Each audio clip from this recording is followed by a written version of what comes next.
안녕하세요. 저는 30대 후반에 들어선 남자입니다. 저는 택배 배달 일을 하는 사람인데요. 매일 채널의 감동적인 일들을 들으며 일하고 있습니다. 감사합니다. 마음이 따뜻해지게 해주셔서요. 택배 일을 하다 보면 정말 뉴스에 나오는 것처럼 소위 갑질에 노출되기도 하거든요.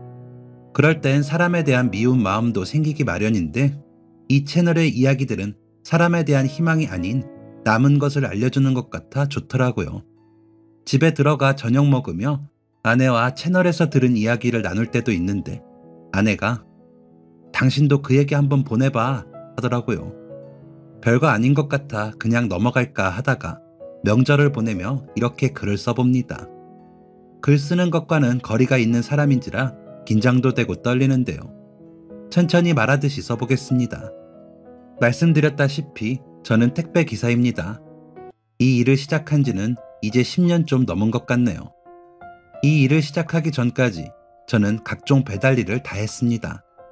음료 배달, 가구 배달, 전자제품 배달, 이삿짐 센터까지 배달이란 배달은 거의 다 해본 것 같습니다. 공고 졸업해서 학교에서 취업 연계를 해줘서 다니게 된 공장은 오래 다니지 못했습니다. 대리라는 사람이 어린 저희들에게 폭력까지 행사하며 괴롭혀 견디질 못했죠. 제가 한덩치 하는데 못 참고 멱살까지 잡았다가 차마 때리지는 못하고 그냥 사표 쓰겠다고 하고 공장을 벗어나 버렸거든요.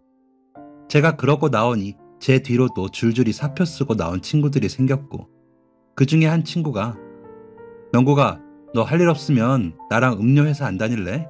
라고 해 음료회사 배달 보조로 다니게 되었죠. 음료 박스를 올리고 내리고 힘을 쓰다 보니 어깨가 안 좋아지더라고요. 그래서 치료를 받다가 도저히 안 돼서 1년 정도 일하다 그만두고 4개월 치료를 받았습니다. 그러다 아버지 친구분이 하시는 가구점에서 배달 일 하는 사람을 구하는데 음료 배달보다 건당 수당이 높다는 소리를 듣고 그 일을 하게 되었습니다. 수당은 높은데 일이 일정하게 있는 것이 아니다 보니 월급이 적더라고요. 그래서 하게 된 일이 전자제품 배달 일이었습니다. 군대에 다녀오기 전과 군대를 다녀오고 나서도 좀 했던 일이었습니다. 전자제품 배달은 서비스 평가까지 신경 써야 하는 일이다 보니 꼼꼼히 하면서 열심히 했습니다. 그러다 같이 출장을 갔던 사다리차 기사님께서 혹시 이삿짐 센터 일해봤어요? 거기 일이 여기랑 비슷한데 좀 더 힘들고 일하는 날짜가 많아서 돈이 좀 더 돼. 내가 아는 사장님이 사람 좀 소개해달라던데 생각 있어요? 라고 하시더라고요. 돈만 쫓은 것은 아니지만 혹했습니다. 전자제품 서비스직도 열심히 했지만 군대에 다녀오고 다시 시작하면서는 좀 맥이 빠졌다고 할까요? 군생활 포함해 한 4년 정도 하다 보니 좀 변화를 가지고 싶었던 터라 기사님의 말에 혹해지더라고요. 그래서 사장님 명함을 받고 연락을 하고 만나 면접을 보게 되었습니다. 사장님께서는 절 보시더니 어휴 덩치가 좋네. 힘 좀 쓰나? 하며 반가워하셨습니다. 이삿짐 센터에서 일하시는 분들은 한 10분 정도 되시는데 줄을 짜서 움직이신다고 하셨습니다. 전에 일하던 곳하고 비슷한 것 같으면서도 좀 더 힘들 거예요. 아무래도 가전제품만 있는 곳하고는 다르니까. 이력서 보니까 가구도 해보고 해서 하면 잘하겠네. 어떻게 해볼래요? 라고 선뜻 말씀하시는 사장님의 말씀에 저도 모르게 하겠다고 했습니다. 그리고는 그 다음 주부터 이삿짐 센터에서 일을 했습니다. 그때까지도 나름 배달 일을 하며 인이 박혔다고 생각을 했는데 이삿짐을 나르는 일은 그 전에 다른 일들하고는 차원이 달랐습니다. 얼마나 고되던지 하루에 2탕을 하는 날은 다음날 쉬지 않으면 견디지를 못하겠더라고요. 그래도 수당이 세서 통장에 돈이 쌓이는 게 보이니 견뎌지기는 했습니다. 한 2년 정도 했던 것 같습니다. 그러다 일이 터지고 말았죠. 6시부터 포장을 해야 오후 3시에도 끝날까 말까 한 집이었습니다. 지역이 바뀌기도 하고 짐도 워낙 많은 집이라 정리 이모님까지 5인이 한 조로 묶인 집이었습니다. 이사 비용도 당연히 높은 집이니 사장님께서 여럿이 나가는 집일수록 더 신경 쓰고 혹시나 파손이나 분실나면 큰일이니까 주의들 해. 견적 내러 갔는데 그 아주머니 보통 아니더라. 집에 비싼 게 많다면서 신분 확실한 사람들만 보내라고 으름장을 놓더라고 라고 미리 당부를 하셨기에 모두들 긴장을 하기도 했습니다. 대부분 정갈하게 일을 하시는 분들이었지만 미리부터 깐깐한 집을 갈 때는 일부러 더 베테랑조로 짜서 가거든요. 그래야 뒷말이 안 나오고 본사 컴플레인이 안 걸리니까요. 사장님을 포함해 베테랑 삼촌, 이모들과 열심히 했습니다. 이사 나오는 집까지 꼼꼼히 살피고 남은 짐이 없나 살피고 출발을 했죠. 도착한 집에 짐을 내리고 가구 배치를 하는데 여기라고 했다가 저기라고 했다가 책장에 올리는 책이며 여러 짐까지 이리저리 까다롭게 고는 주인 여자 때문에 짜증이 나긴 했지만 무사히 이사를 마쳤습니다. 결제만 받으면 저희는 철수를 하려고 사장님이 올라가신 후 저희는 물을 마시며 쉬고 있었습니다. 그날은 그 이사뿐이라 얼른 쉴 생각에 늘어졌죠. 그런데 사장님이 내려오시더니 혹시 폐물함 못 봤어? 그게 없어졌다네. 다시 한번 봐봐 라고 하시는 겁니다. 그래서 아까 그거 저 사모님이 차에 안고 탔잖아요. 그걸 왜 우리한테 물어? 라고 하는데 뒤따라왔는지 그 주인 여자가 저를 노려보더니 무슨 소리야? 너희가 실었잖아. 그 안에 얼마나 비싼 게 많은데. 아저씨 어쩔 거야? 그 안에 3억 원어치는 들었다고 라며 악을 쓰듯 소리를 치더라고요. 그러자 이모님이 사모님 제가 아까 귀중품은 따로 챙기시는 게 좋다고 말씀드리면서 보자기에 싸서 드렸잖아요. 그래서 저희 직원이 말한 대로 안으시고 차에 오르시는 걸 제가 봤는데요. 번거로우시겠지만 차량 한번 확인해 보시죠 라고 정중히 말씀을 하셨습니다. 그러자 그 주인 여자는 이모님의 뺨을 치더니 아니 그럼 내가 일부러 감추고 덤터기를 씌운다는 거야? 이것들이 날 뭘로 보고 있다 이러고는 거야? 너 내가 누군지 알아? 라며 소리를 쳤습니다. 저는 이모님을 제 뒤로 밀며 지금 어디에다 손을 댑니까? 한번 찾아보는 것도 힘듭니까? 자꾸 이렇게 행패를 부리시면 경찰 부르겠습니다 하고 큰 소리로 맞서니 주춤하며 뒤로 물러나더군요. 그러면서 제가 휴대폰을 꺼내어 112를 누르자 없기만 해봐 하면서 차 쪽으로 가더군요. 따라가신 사장님이 보시니 당연히 폐물함은 이모님이 보자기에 싸드린 대로 그 차에서 나오더라고요. 사장님이 안에 물건 확인 안 해보셔도 돼요? 라며 물으시니 그 주인 여자는 됐어요. 아까 저 여자랑 확인했는데 뭐 참나 내가 이런 실수하는 사람이 아닌데 뭐 됐어요. 그리고 이삿짐 비용이 왜 이렇게 비싸요? 좀 깎아요 라며 가격 실랑이를 하더라고요. 아마 그게 본 목적이었겠죠. 그런데도 사장님은 웃으시면서 아유 사모님 저희 직원 병원비도 주셔야 하는데 저희가 그것도 얘기 안 하잖아요. 저희는 정찰제로 받아요. 이 집은 짐도 이렇게 많은데 그러지 마세요. 이사한 집에서 행복하셔야죠. 이런 돈 깎으시면 안 되죠 라며 좋게 말씀하셨습니다.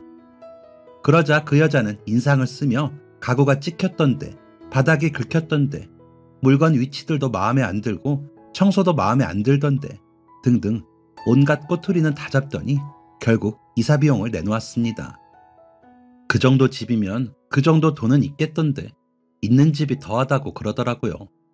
그렇게 겨우 결제를 받고 사장님께서는 사무실로 돌아가 저희에게 일당 송금을 해주셨습니다. 이모님께는 송 여사 오늘 고생 많았어. 마음 풀라고 내가 10만 원 더 넣었어 라고 하시더라고요. 이모님은 눈물을 닦으시며 감사해요 하고 나가시더라고요. 그런 이모님을 안쓰럽게 바라보는 저에게 사장님께서는 박구나 암만 그래도 그렇게 소리치면 안 된다. 그러다 본사에 컴플레인 들어가면 너만 독박 써. 아마 그 여자가 컴플레인 걸지 싶은데 혹시나 그러면 내가 본사에는 잘 말해줄게. 다음엔 그러지 마라. 응? 이라고 하시더니 들어가라고 하셨습니다. 저도 인사를 하고 사무실을 나오면서 좀 찝찝하긴 했지만 설마 무슨 일이 있겠어? 라는 생각으로 집으로 돌아가 샤워를 하고 반주와 함께 밥을 먹고는 잠을 잤습니다. 다음날이 주말이라 일이 많았거든요. 그러고는 다음날 아침 일찍 사무실에 나가 삼촌들과 이모님들께 인사를 하는데 사장님이 저를 부르셨습니다. 이 여자 이럴 줄 알았다. 어제 그 여자가 본사에 전화해서 난리를 부렸다더라. 너 오늘 일단 본사 직원 올 때까지 나랑 사무실에 있자. 얼마나 난리를 쳤는지 본사에서 이렇게 급하게 나온다. 내가 너랑 내 대타는 구했으니까 걱정 말고 라고 하시면서 기가 막혀 하시더라고요. 삼촌과 이모들은 저를 안쓰러운 눈으로 보시더니 하나둘 현장으로 나가셨습니다. 사장님과 저는 사무실에 앉아 시계 초침 소리만 들으며 좀 졸다가 사무실 문이 열리는 소리에 눈을 떴습니다. 박명국 씨, 고객에게 위협을 가했다던데 사실입니까? 그 고객께서 너무 무서우셨다면서 연락을 하셨어요. 어떠한 상황에서도 고객 앞에서는 목소리를 높이지 마셨어야죠. 라며 딱딱한 말투로 말하는 본사 직원에게 저는 아니 그럼 생떼를 쓰면서 물건 없어졌다고 소리치다가 같이 나간 이모님 따귀까지 때리는 사람한테 어떻게 해야 합니까? 라고 했습니다. 하지만 본사 직원은 그런 상황이었어도 고객님 앞에서는 목소리가 커지는 건 있을 수 없는 일이죠. 그럼 정말 큰 소리로 위협을 하셨다는 겁니까? 라며 저를 몰아붙이더군요. 그러자 사장님께서는 이 사람이 덩치가 좋으니 좀 무서우셨을 수도 있지만 그런 일 없습니다. 저희 직원에게 그 여사님이 손을 대니까 막아선 것뿐이죠. 어디 고객님께 목소리를 높입니까? 물건 분실도 아니었고 요금을 깎으시면서 흥정을 하시기에 정가대로 받았고 잘 마쳤습니다. 그런데 그 여사님이 앙금이 남았는지 트집을 잡으시는 거죠. 어제 나갔던 직원들 다 불러다 물어보세요. 그런 일 없어요. 물어보시면 아시겠지만 오히려 맞은 직원이 고소 안 한 게 다행이죠. 라며 본사 직원에게 어필을 하시더라고요. 그러자 본사 직원은 매서운 눈으로 저를 이리저리 보더니 메모를 하더군요. 조사는 더 해볼 거고요. 조사 끝나고 징계 여부 나올 때까지 이 직원은 작업에서 배제하시고요. 고객님 만나러 제가 나가볼 거니까 나중에 다시 이야기하시죠. 라더니 나가더라고요. 사장님은 저를 보시더니 좀 더 참지. 저 직원도 조사하러 온 건데 그렇게 따지면 너만 힘들지. 에휴, 젊은이 좋다, 좋아. 라며 제 어깨를 토닥여 주시더라고요. 일도 못하고 억울한 마음도 들어 괜히 사장님께 아유 진짜 성질 같아서는 다 들어 업고 싶네. 사장님 계시니까 참는 거예요. 아, 나 언제까지 일 못해요? 라며 웃고는 인사를 하고 집으로 왔습니다. 한 일주일 정도 일을 못했던 것 같습니다. 사장님은 매일 전화를 하셔서는 본사에서 아직 연락은 없는데 대기하고 있어. 별일 있겠냐? 라고 하셨습니다. 그러다 모르는 번호로 전화가 와 받으니 박명국 씨, 하하이사 본사 이몽석입니다. 라며 하더라고요. 아, 이제 일하란 얘기인가 보다 라고 생각이 들어 네, 박명국입니다. 라고 답을 하니 고객님께서 도저히 합의를 못 하시겠다고 하시네요. 점장님이 가셔서 사과를 하셨는데도 못 받아들이시겠대요. 그래서 내부 회의 결과 계약 종료를 하는 것으로 결과가 났습니다. 사장님께는 연락이 갈 거고요. 그동안 고생 많으셨습니다. 라더니 전화를 끊더군요. 어이가 없어 허탈해 하고 있는데 곁에서 저를 보던 어머니가 왜? 이제 나오래? 왜? 라며 물으셨습니다. 괜히 어머니에게 아니야, 나 사무실 가서 좀 더 알아보고 올게. 라며 옷을 챙겨 입고는 집에서 나왔습니다. 어머니에게 그렇게 말하고 나오기는 했지만 저는 친구들을 만나 술을 마셨습니다. 사장님께 계속 전화가 왔지만 받지 않았습니다. 속상했거든요. 억울하기도 하고요. 그 여자에게 쫓아가 따져볼까 싶을 정도로요. 하지만 정말 그럴 수는 없는 일이었습니다. 당장에 무슨 일을 해야 하나 싶었습니다. 저희 아버지, 어머니는 지금은 많이 사라졌지만 지하철역 앞이나 버스 정류장 옆에 있는 판매점을 운영하시는 분들이었습니다. 요즘은 복권을 파시는데 예전에는 간단한 간식이나 신문, 버스표 같은 것들을 파셨죠. 겨우 밥이나 굶지 않을 정도의 수입이었지만 다리가 불편하신 아버지가 하실 수 있는 일은 그리 많지 않았기에 부모님은 그 일을 열심히 하셨습니다. 그러다 제가 돈을 벌기 시작하면서 부모님은 모든 수입을 합쳐 제 이름으로 적금을 드시고 청약을 넣으시면서 즐거워하셨습니다. 저는 한 달에 15만 원 용돈으로 생활하면서 부모님이 한 달에 한 번 보여주시는 통장을 대충 볼 뿐이었지만 좋았습니다. 제가 집에 도움이 되는 것 같아서요. 어머니께서 우리 명국이 덕에 엄마가 밥상에 조기를 다나 본다 라면서 좋아하시는데 제가 번 돈이 집 생활에도 도움이 되는 걸 보니 좋더라고요. 그러다 이삿짐 일을 하게 되면서 어머니께 따로 돈을 드리며 엄마, 이거는 엄마가 써. 이건 아버지나 나한테는 쓰지 마. 라며 큰소리도 쳐봤는데 이제 일을 못하니 눈앞이 깜깜하더라고요. 당장에 다음날 적금과 청약 부을 돈은 또 어쩌나 싶어 속에서 우라가 치밀었습니다. 친구들은 오랜만에 만나자더니 혼자서 인상을 쓰고 술만 마시는 저에게 무슨 일 있냐고 묻더군요. 그런 친구들 물음에 야, 가진 거 없고 몸 쓰는 놈은 억울해도 풀 길이 없다 라며 있었던 일을 이야기했습니다. 친구들은 와, 진짜 그 여자 미친 거 아니야? 회사에서는 그 여자 말만 듣고 그래? 와, 장난 아니다 라며 같이 화를 내줬습니다. 그러다 한 친구가 요즘 택배 기사들도 많이 뽑던데 너도 거기 가봐. 너 이력도 있으니까 괜찮지 않을까? 라고 하더라고요. 그래서 택배? 라고 생각한 것만 기억이 납니다. 눈을 뜨니 제 방이더군요. 술을 엄청 마시고 집으로 돌아온 것 같은데 어떻게 왔는지 모르겠더군요. 휴대폰, 지갑, 웃옷 다 무사히 있는 것을 확인하고 화장실 갔다가 나오니 머리가 아팠습니다. 한숨을 쉬고 있는데 전화벨 소리가 들렸습니다. 아무도 없는 집에서 울리는 전화벨 소리는 머리를 관통하는 느낌이 들더군요. 발신자는 사장님이시더라고요. 받았습니다. 여보세요? 받구나. 야 임마. 전화를 그리 안 받으면 어쩌냐? 무슨 일 났는지 알았다. 본사에서 너한테 바로 전화했다며? 썩을 놈들. 그저 간판 이미지만 생각하고 그러지. 지들이 현장에 나와봤어야 알지. 내가 미안하다. 내가 대표인데 막아주지도 못하고 내가 너 한 달 일한 거로 해서 돈 붙였어. 확인하고 진짜 너 같은 놈 어디 가서 만나냐. 내가 복직 신청 계속 해볼 테니까 대기하고 있어. 응? 이라고 하셨습니다. 고마운 말이었지만 저는 아무 말도 못하고 듣기만 하다가 마지막 말에만 네 하고 답을 했습니다. 전화를 끊고 나니 속도 쓰리고 머리도 아파 부엌에 가 냄비를 열어보니 어머니가 끓여놓으신 김치 콩나물국이 있더군요. 가스불을 켜고 끓여서 한 그릇 후루룩 마시듯 먹고 나니 속이 시원해지는 것 같았습니다. 그러고는 컴퓨터를 켜고는 구인 사이트를 여니 친구의 말대로 택배 회사에서 배달 기사를 구한다는 공고가 많더라고요.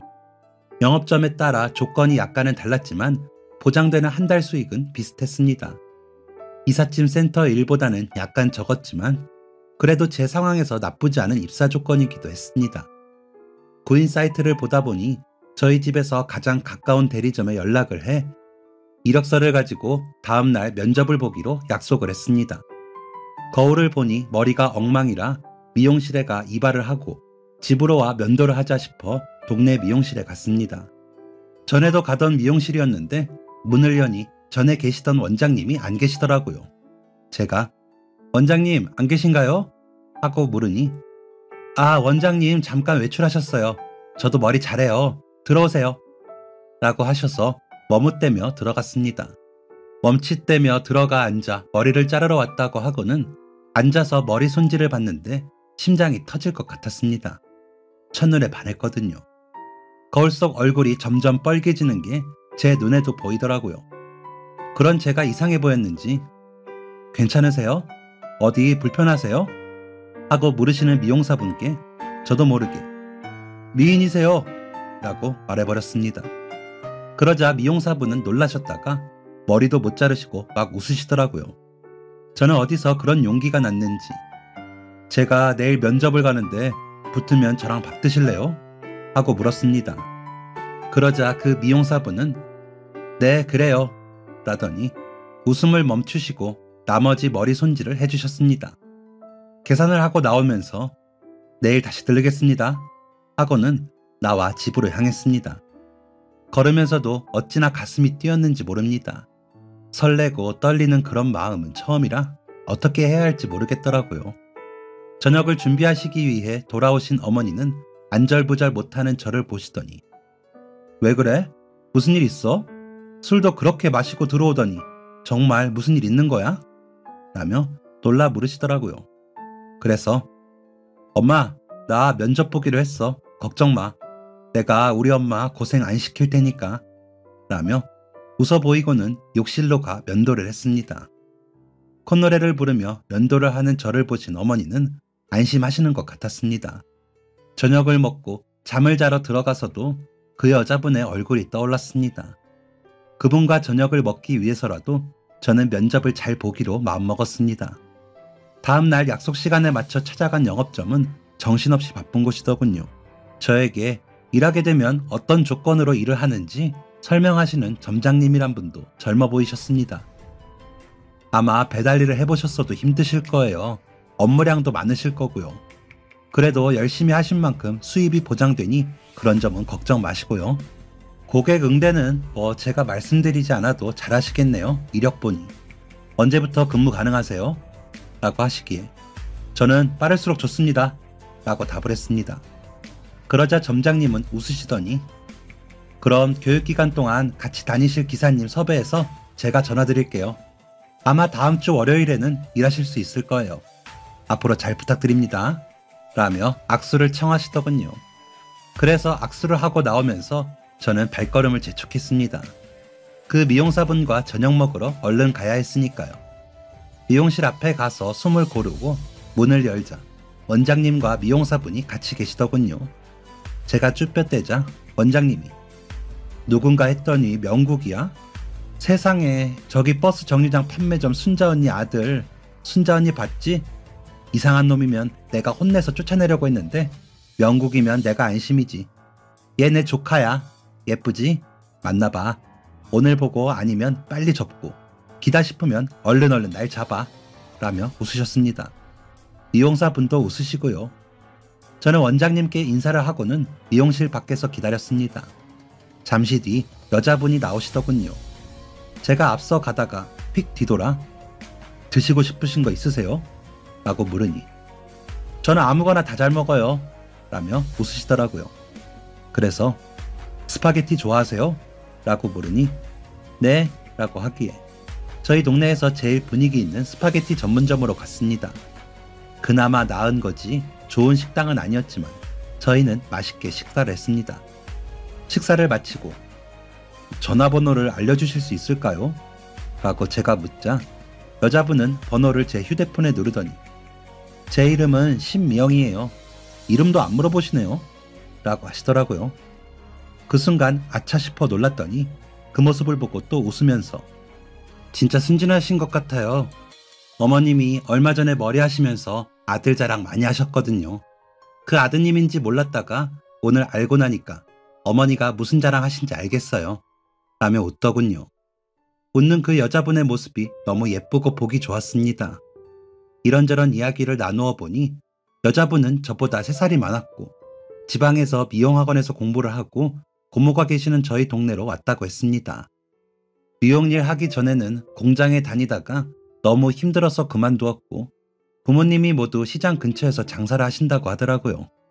그런 이야기 끝에 저는 미용씨와 결혼하고 싶습니다. 라고 했더니 눈이 엄청 커지면서 놀라더라고요. 진심이었습니다. 무슨 감이었는지는 모르겠지만 이 여자다 싶었거든요.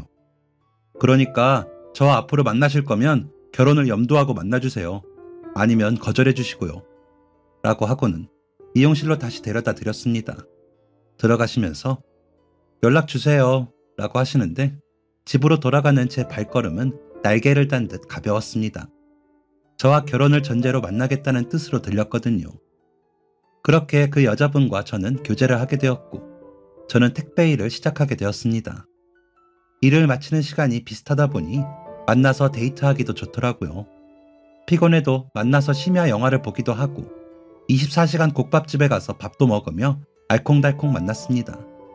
어머니는 여자친구를 마음에 들어 하셔서 저희가 만나는 걸 반가워하셨습니다.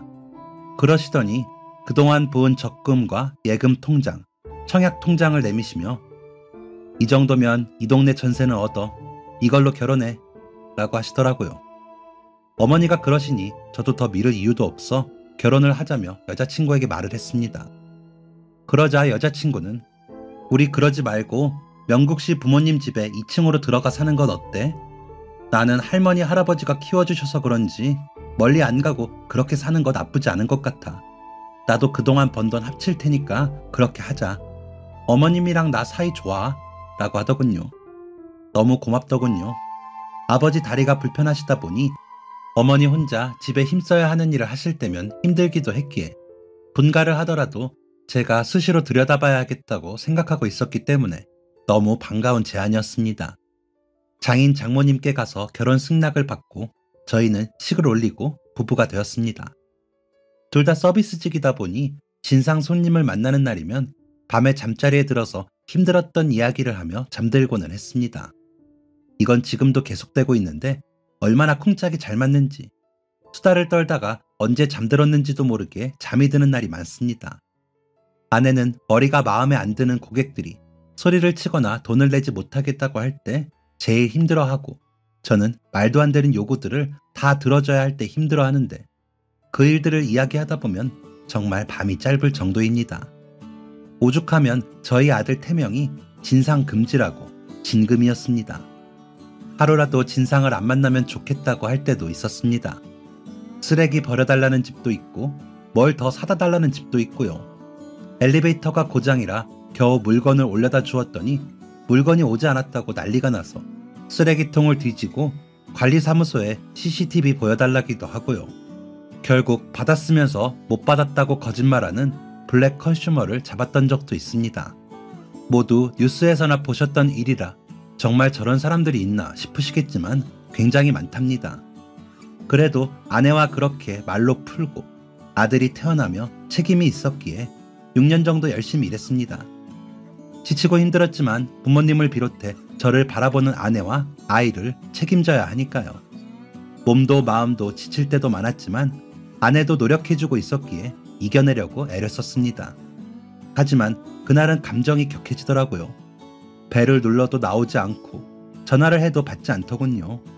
하는 수 없이 집 앞에 택배 박스를 두고 확인 문자를 사진과 함께 전달을 하고 다음 배달지로 향하고 있는데 전화가 오더군요. 네, 싱싱택배 박명국입니다. 하고 받은 저에게 입에 담지도 못할 욕을 하며 누구 마음대로 집 앞에 택배를 그냥 놓고 가래? 내가 갈 때까지 기다려야 할 거 아니야? 이거 비싼 건데 없어지면 책임질 거야? 라고 하더니 계속 욕을 하더군요. 그래도 참고 그럼 고객님 다시 택배 수거해서 다른 곳 먼저 갔다가 다시 방문할까요? 하고 물으니 그렇게 할 수 있잖아. 할 수 있으면서 그런 거야? 너희는 진짜 안 되겠다. 진짜 내가 곧 가니까 기다려. 라면서 계속 욕을 하더라고요. 다른 택배도 많은데 마냥 기다릴 수 없어. 다른 고객님들이 많아 택배 회수 후 다시 방문하도록 하겠습니다. 하고는 이동을 했습니다. 통화 내용은 자동 녹음이 되고 있었고 문자 내용도 다 증거가 되기 때문에 영업소에 연락도 해놓았고요. 그러고 이동을 하는데 마음이 울컥하더라고요. 그렇게 욕을 듣고도 그 사람에게 한마디도 못하니 답답했죠. 그런데다가 다음 배달 물품이 생수와 쌀이더라고요. 엘리베이터가 없는 빌라 2층이라 더 버겁게 느껴지더라고요. 문 앞에 물건들을 쌓아놓고 배를 누르려고 보니 택배기사님 고생 많으십니다. 보시고 마음에 드시는 간식을 골라서 드세요.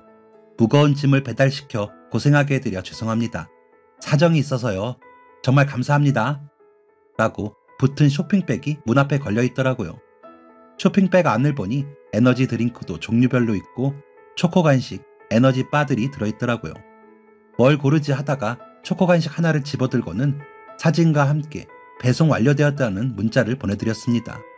그러자 감사합니다 라는 단문이 오더군요. 갑자기 마음이 환해지는 것처럼 방금 전까지 쌓여있던 화가 녹아내리더군요. 그렇게 좋아진 마음으로 나머지 택배를 배송을 하고 다시 그 집으로 가서 배를 눌렀습니다. 어린아이가 문을 열고 나오는데 그 뒤로 인상이 험악한 여자가 나와 당신 내가 오늘 컨디션이 안 좋아서 참는 줄 알아? 조심해! 하더니 문을 닫고 들어가더군요. 여전히 어이가 없고 화가 났지만 아까 골라온 초코 간식을 더듬어 만지며 마음을 가다듬었습니다. 그 후로 그 고객님 집에 배송이 있는 날이면 미리 기분이 좋아졌습니다. 주로 생수와 음료, 쌀, 생필품들이 대부분이라 무거운 것들이었지만 기분 좋게 배송을 했습니다. 초코 간식도 하나씩 챙겼고요. 챙긴 초코 간식은 잘 남겼다가 아들에게 주었습니다. 그런 착한 사람들의 기운을 아들에게 전하고 싶었거든요. 아내에게 그 집 이야기를 하면서 제 표정이 밝았는지 당신 초코 과자에 완전 넘어갔네? 라며 묻더라고요. 간식도 간식이지만 쇼핑백에 붙여놓은 메모가 더 마음이 좋더라고요. 진심이 느껴졌다고 해야 할까요? 그래서 그 사정이 무슨 사정인지 궁금해졌습니다. 그러다 비가 오는 날이었는데 종이 상자에 든 물품이 너무 젖어 안에 물건이 빠져나올 것 같더라고요. 그래서 사정을 말씀드리고 반품을 원하시면 반품을 해드리려고 먼저 벨을 눌렀습니다. 그러자 누구세요? 라는 나이 든 여성분의 목소리가 들리더군요. 그래서 택배인데요. 비가 오는 바람에 상자가 젖어서 안에 물품이 나올 것 같아서요. 죄송한데 계시면 나와서 보시고 확인하시겠어요? 반품 원하시면 반품하겠습니다. 라고 했더니 문을 열고 나오시는데 할머님이시더라고요. 아이고, 무겁게 여기까지 들고 오셨는데 무슨 반품이에요. 이 정도는 그냥 쓰지. 세제인 것 같은데 괜찮아요. 내가 다리가 불편해서 우리 손녀가 시켜놓고 퇴근해서 안으로 옮겨주는데 기사님들 고생시키면 혼나요. 라며 웃으시더라고요. 그럼 이건 젖어서 옮기시기 힘드시니까 제가 이 안으로 옮겨놓겠습니다. 간식 너무 잘 먹었거든요. 감사합니다. 앞으로 문 열어주시면 제가 무거운 것들은 안으로 옮겨드릴게요. 라고 말씀드렸더니 아유 무슨 그러면 내가 우리 손녀한테 혼나. 기사님들 고생하시는데 그런 것까지 시킨다고 라면서 웃으시더니 쇼핑백 안에서 간식을 몇 개 꺼내시더니 제 손에 주시면서 뭐 좀 따뜻한 걸 드리면 좋은데 이런 것뿐이네요. 이거라도 가져가요. 내가 시장을 못 가요. 다리 때문에. 그래서 우리 손녀가 이렇게 시켜서 배달이 많으니까 미안하다고 이렇게 만들어 놓은 거예요. 라고 하시는데 아버지와 어머니가 다 생각이 나더라고요. 절뚝이 쉬는 다리로 매일 새벽같이 일어나 한 번도 힘들다고 하신 적 없는 아버지와 그런 아버지를 도와 매일 성실히 살고 계시는 어머니가 떠올라 괜히 코끝이 찡해지더라고요. 손녀 이야기를 하시며 웃으시는 그 얼굴에서 저도 부모님의 웃음이 되어드리고 있는 건지 부끄럽기도 하고요. 매일 투정만 부리는 철없는 아들이라 그랬던 것 같습니다. 그래서 할머니께 감사합니다. 잘 먹을게요. 이거 먹는 대신 제가 다음에 무거운 거는 안으로 들어드릴게요. 하고 인사를 하고는 배송 완료 문자를 보냈습니다. 그 문자는 주문자인 손녀에게 가는 것 같아 별 이야기 없이 그냥 배송 완료 문자만 보냈습니다. 그러고는 그날 배송을 다 마치고 집으로 돌아가 아들에게 간식을 건네며 우리 아들 다른 사람을 배려하는 사람이 진짜 멋쟁이야. 알지? 라고 하며 머리를 쓰다듬는데 할머니의 다리와 문 옆에 휠체어가 떠올라 다시 코끝이 찡해졌습니다. 간식을 본 아내는 오늘은 왜 이렇게 많이 가져왔어? 거기 있는 거 다 가져왔어? 라며 묻더라고요. 그래서 할머니 이야기를 하며 부모님 생각을 했다는 이야기를 했습니다. 그러자 아내는 우리 신랑 철드나 보네. 부모님 생각을 다 하고. 안 그래도 아버님이 다리가 더 아프신가 봐. 그런데 우리 걱정한다고 말도 안 하신다고 어머님이 그러시더래. 고모가 그러시더라. 모시고 병원 좀 가라고. 어머니도 나이가 이제 많으셔서 아버님 모시고 병원 다니시는 거 힘드신데 왜 그 생각을 못했나 몰라. 그래서 내일 내가 모시고 가려고. 나중에 우리 엄마 아빠 병원은 당신이 모시고 가. 라더니 웃더군요. 아내에게 고맙고 부모님께 죄송했습니다. 먹고 사는 것만 생각했지 그런 부분까지 살피지 못한 제가 너무 어리석게 느껴지기도 했고요. 부모와 아이의 시간은 저를 기다리지 않는다는 말을 아내가 해줬었는데 그냥 흘려들었다가 그날 밤에는 그렇게 마음에 꽂혀 아프게 느껴졌습니다. 그런 마음의 반성이었는지 그 할머니 집에 배송을 가는 날에는 유난히 더 신경을 썼습니다. 일부러 가기 전에 할머니가 좋아하실 만한 간식도 사서 물품과 함께 넣어놓기도 하고요. 그러던 어느 날에는 벨을 눌렀더니 할머니께서 기사님, 내가 너무 미안한데 이것 좀 봐줄 수 있어요? 라고 하셔서 집에 들어가 보니 화장실 전등이 나갔더라고요. 다행히 새 전구가 있어 갈아드리고 나오면서 다음에도 이런 거 있으면 저한테 이야기하세요. 제가 해드릴 수 있으면 해드릴게요. 하고는 나왔습니다. 배송 완료 문자를 보내고 이동을 하려는데 전화가 오더군요. 네, 싱싱택배 박명국입니다. 하고 받았더니 저 방금 배송 완료된 별빛 빌라 203호인데요. 라고 하시더라고요. 손녀분이구나 싶어 네, 안녕하세요. 라고 인사했더니 제가 근무 시간이 길어서 할머니가 혼자 계신데 번번이 물건도 안으로 넣어주시고 가신다고 하시더라고요. 바쁘신데 너무 감사합니다. 오늘 전구도 갈아주셨다고 할머니가 너무 감사한 분이라면서 어디에 칭찬하는 버튼 없냐고 하시더라고요. 본사에 제가 메시지를 올리고 싶은데 괜찮으실까요? 정말 너무 감사해서요. 라며 웃으며 말하는 목소리가 벌써 착하게 느껴졌습니다. 저도 미소가 지어지더라고요. 어휴, 안 그러셔도 돼요. 저는 간식값 한 건데요. 간식이 너무 달고 맛있어서 제가 힘이 막 나서요. 저희처럼 일하는 분들 챙겨주시는 그 마음만 받겠습니다. 이렇게 전화 주신 것만으로도 영광입니다. 다른 집에는 안 그러니까 비밀로 해주세요.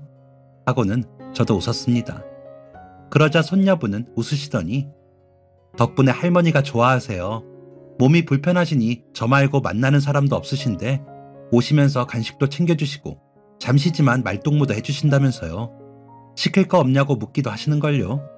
은혜는 제가 잊고 있는데 그런 간식으로 칭찬해 주시니 제가 어쩔 줄을 모르겠네요. 감사해요. 앞으로 더 좋은 간식 놓아드릴게요. 라고 하시기에 감사합니다. 그런데 지금도 충분해요. 라고 말을 하고는 전화를 끊었습니다. 그날 이후로 할머니 댁에 배송이 잡히면 더 좋았습니다. 괜히 할머니께 농담을 더 하면서 잘 지냈습니다. 그리고 부모님께도 할머니께 하듯 농담도 더 하고 어리광도 부렸습니다. 아내는 그런 저의 마음을 알아챘는지 옆에서 거들더라고요. 그러다 보니 집안 분위기도 더 좋아지고 부모님도 좋아하시더라고요. 그런 집안 분위기는 아내가 만들어준 것이기도 해 너무 고마워 괜히 처갓집에 전화를 해 장인 장모님 안부를 묻기도 하고 제 용돈을 아껴 용돈을 보내드리기도 했습니다. 아내한테 어떻게든 보답하고 싶었거든요. 그랬더니 저는 어느새 착한 아들 1등 사위가 되어 있더라고요. 그게 다 아내와 할머니 덕분이라고 생각합니다. 제 생각이 열리게 해줬으니까요. 그리고 할머니를 진심으로 생각하는 얼굴도 모르는 손녀분 덕이라고도 생각합니다. 그 선한 마음씨로 준비한 그 메모와 간식이 없었다면 제가 그냥 지나쳤을 테니까요. 그리고 무엇보다 제 아내가 저를 응원해주고 저희 부모님 공양을 잘 해준 덕이 제일 크기도 하고요. 그러지 않았다면 저는 불평불만만 일삼는 어리석은 사람이 되어 있었을 겁니다. 이래서 사람을 잘 만나야 한다는 소리가 생겼구나 싶습니다. 이제 곧 40살을 앞두고 인생을 배우려면 아직 멀었지만 선하고 베풀 줄 아는 사람을 만나 영향을 받을 수 있다는 게 얼마나 감사한 일인지 모릅니다. 그런 좋은 사람들이 가까이 있다는 건 정말 큰 행운일 거고요. 그런 감사와 행운이 모여 사람이 더 성장하고 어른이 되어가나 봅니다. 마음을 좋게 먹어서 그런지 좋은 일도 있습니다. 저희 부부와 부모님이 그동안 열심히 노력한 덕으로 저희는 저희 동네에 새로 들어온 아파트에 입주하게 되었습니다. 바로 앞뒤 동으로 이사하며 분가를 하게 되었는데 아내보다도 어머니가 무척 좋아하신답니다. 저희 아들은 집이 2채라며 우리 부자라고 좋아하고요. 아직 할머니 집, 우리 집 이런 개념이 없다 보니 그냥 집이 2개래요. 이렇게 좋은 일들이 일어나다 보니 할머니께 뭘 더 해드리고 싶은데 뭐가 좋을지 몰라 고민을 했습니다. 아내에게도 이 마음을 이야기했더니 당신 쉬는 날 가서 할머니 산책 좀 시켜드려. 아버님도 병원 오가실 때 내 손 꼭 잡고 천천히 걸으시는데 꽃 피면 꽃 펴서 좋다 하시고 낙엽 떨어지면 낙엽 쳐서 좋다고 하시더라. 그 할머니도 집에만 계시면 답답하실 것 같아. 라고 하셔서 미리 손녀분께 말씀을 드리고 할머니 산책을 시켜드렸습니다. 30분 정도의 시간이었지만 할머니는 아이처럼 좋아하시면서 이 동네에 이사 오고 제일 많이 다녔네. 고마워요. 라고 하시더니 직접 뜨셨다며 목도리를 주셨습니다. 그 목도리로 이번 겨울을 나고 있기도 하고요. 이번 설에는 부모님께 세배드리고 아내 친정에 갔다가 배송 때문에 할머니 댁에 가며 세배를 했습니다. 그러면서 마음속으로 기원했습니다. 저희 부모님, 장인, 장모님, 할머니 모두 건강하시고 오래오래 곁에 계셔 주시라고요. 제가 더 효도하고 더 도움드릴 수 있기를 바라면서요. 이런 마음도 선한 마음이라면 선한 마음이겠죠. 이루어지기를 간절히 바라는 마음입니다.